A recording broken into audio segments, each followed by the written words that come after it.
In this video, I will show you how to load a design file into your working area.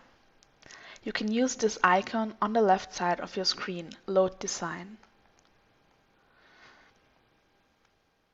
If you click on the name of your file, you can activate the preview on the right side with this icon. You can see all your patterns and all your pieces of your file in this preview. You can also change into the details, so you can see the date of the modification, you can see the size of the file and the user. To see everything, you can change the size of your window.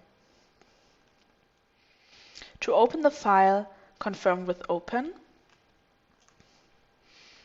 The design file is now displayed in your working area, and you can start with construction and modification.